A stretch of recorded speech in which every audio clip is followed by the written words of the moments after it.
I went to this last week. I actually went to informally speak to my priest and to confess for the first time, which I think technically doesn't really count until you are properly baptized or something. But still, I did.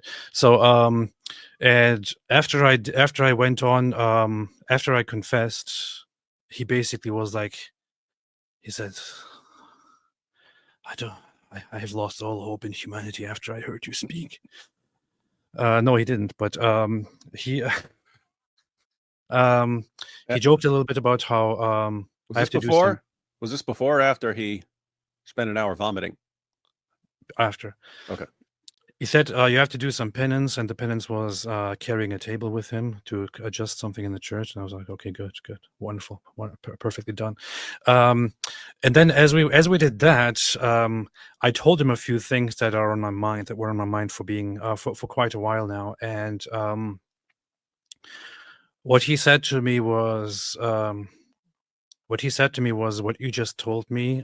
Um, I wish that you also say this to people in general.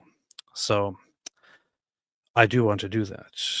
The time that we went to Israel, David and I, you and I, it was very dramatic because David didn't feel anything because he's a psychopath. But for me, I'm like the opposite of a psychopath.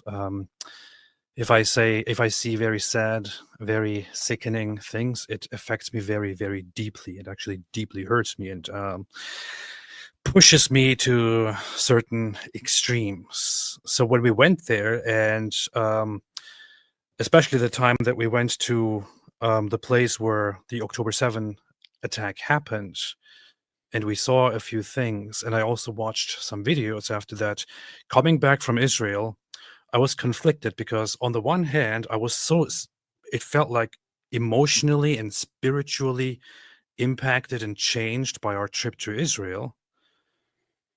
But at the same time, I also started building enormous hate and anger and vengeance. So when we came back from there, that's when I started during you know during some of our live streams saying really, really harsh, really messed up stuff. Extremely messed up stuff. Yeah. Like you sounded like Hamas would sound, but you are against Hamas, right? Yeah. But you sounded like them. The streets will flow with the blood of every Palestinian. Stuff like that. So, and the thing is, when I look back at it, if I look at all of that from a non-Christian perspective, I would still think, I see why I would hold those opinions, and I can kind of justify them. With a Christian mindset and with the mindset that I have nowadays, I can't justify them anymore. These were things that I said in the past, such as all Palestinians are Hamas, all Gazans are Hamas. I said those things at the same time as also saying Hamas must be eradicated. What are the implications of this? Messed up stuff. And I'll go ahead and point out, you kept saying no matter how horrible something was that happened, you just keep repeating, I don't care. Like, it was messed up. Be like, hey, 17 people died. Like, I don't care. I don't care. At some point, I was saying stuff like, I was saying, so I don't want to get into the specifics of what I said and did not say, but basically my mindset after going to Israel and after being there, talking to people and looking at footage is that I became even more extreme about this, which is kind of which is kind of funny, but I became even more extreme about this than Israelis are actually, and then the survivors are. I took it very, very, very, very harsh. I don't know, and maybe it was also because I didn't really have much to stand on. I was just against things, and I was thinking I stand for humanity. I stand for these people that I love.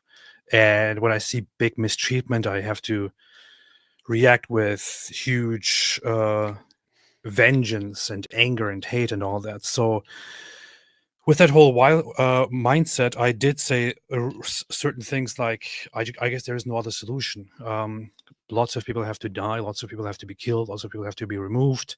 And no matter how many people die, this is just they just asked for it and so on. So I did say these things. I did justify lots of hate. I did justify a lot of anger. I did justify a lot of violence. I did say very often that certain people are just irredeemably evil, and there's just no other way to go about it except to simply, you know, get rid of them and all that. I have to say, I can't now go back and correct every single thing that I said. I can't go through my Twitter account and now find every single bad thing that I said and kind of delete it. I also won't say that the sentiment was completely and entirely wrong and unjustified and in the wrong direction. I by no means think that that Hamas or the most of the people in the Palestinian territories are fantastic people. By no means. But looking at it now with a new mind and a new perspective, reacting to everything that I saw with just hate and anger and destruction is not acceptable. And honestly, it's to certain extents, I also said some really messed up things because I thought it feels good to say them. It feels good to express the anger and all that. I'm just being very honest right now. Uh, I wouldn't say those things today.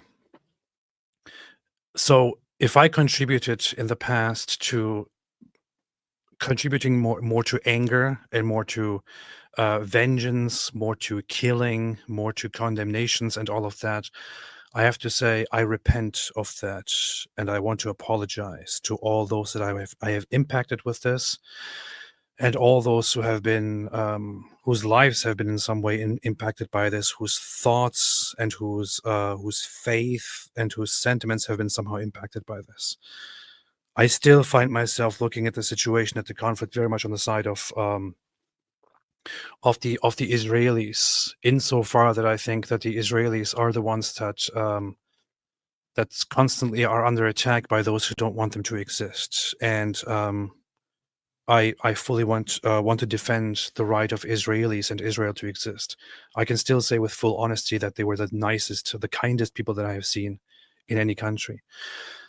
That said, my wish for their opponents, for the so-called Palestinian people, wouldn't be anymore to just be ruthless with them. It would be that they see a better way, that they learn, that their minds are opened, that God opens their minds and their hearts, that they become better people, that both sides have their hearts softened. As much as I think that Israel is in the right here in this conflict, it is I see it in myself that I have gone that I've gone very, very far in hate and vengeance and all that. And of course, it is undeniable that on the Israeli side, lots of people who are in the middle of this war will also be at some point blinded and will be angry and all that. But it is the Bible, the Tanakh, which the Jews also read, which speaks of being when you have the upper hand and when you fight, of forgiving and of giving the other side a chance and not treating people with endless hate. I have learned a new way, and I have to say, my wish today would be for all those Palestinians to become better people, and even those who have done brutal atrocities. I find myself praying for them nowadays rather than just hating them. And I would hope that even those who have done horrible things in certain conflicts against other people would find it in their hearts at some point to change and become better people. I would hope that Israelis would find peace in the future and have an environment, a world where they can live in peace with all the others. I would hope that and pray that God makes everything in this region better. I just I don't want to make this like a I don't want to I don't want to make this as a virtue signaling session. That's not what this is about. But I would say that I have probably contributed with my rhetoric to a lot of bad stuff in the past, and I don't want to stand for that anymore. And I want to take some responsibility and get rid of that. and want to pray. And there is something that I said even at those times, and I want to say that again now with full conviction. In the ideal world, the Muslims in the region would convert to Christianity. They would become Christians. And once they become Christians, things would change hugely. And the world, not only their own world, the world altogether, but also their own inner world would become a much better place.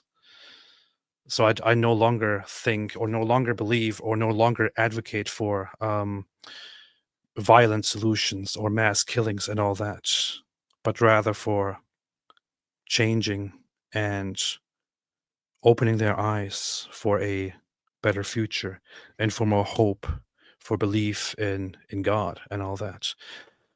So, yeah.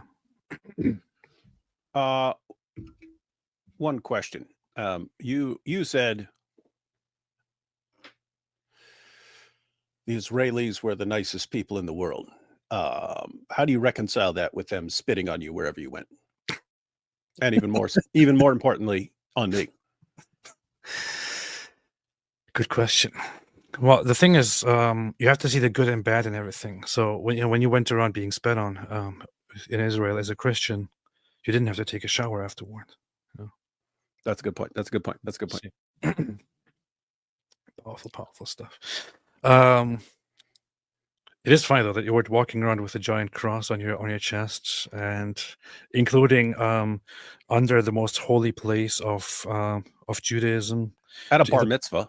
At a bar mitzvah in the presence of a bunch of IDF soldiers celebrating, and everyone was nothing but kind to you. But then we go online, it's like, oh, don't you know that in Israel they spit on you? Yes. And people were telling me that before I went there, while I was there. Why aren't you posting the videos of them spitting on you? Stop hiding the truth. And then after, of course. People are insane, man. Absolutely insane. Absolutely insane. But hey, I was very insane too. And yeah, I want things to change for the better. I don't know how else to express this. But hey, so I think I'm going to make a video about this and also post about this again, because I think this is important, and it has bothered me. There are of course things that I deal with on a personal level, but this is beyond just bothering me on a personal level. This is very public. And I know that over the last 2 years, lots of people have rebuked me online for being very ruthless and messed up. And the thing is, and you said, I don't care. I don't care.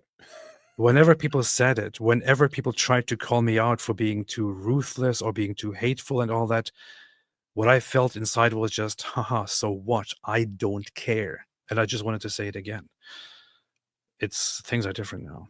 And I'm very happy where I am, because I know it's, for some people it's very entertaining when I sit here, when people like me sit here and just double down on really, really outrageous speech and all that. But there is an aspect of it which might not be very, very important to you as a viewer, but to me as the person who says those messed up things. And that aspect is how much it darkens me inside, and how much it turns me into a really, really messed up person, and how I feel when I turn off the camera and I am on my own. Because then I am alone with all the really dark and really messed up, really raging, hateful, angry stuff that I say. And then I notice that I don't just hate those people, I hate myself, basically, and humanity, and all that. And I've replaced that hate with hope and faith and goodness. And I'm so happy.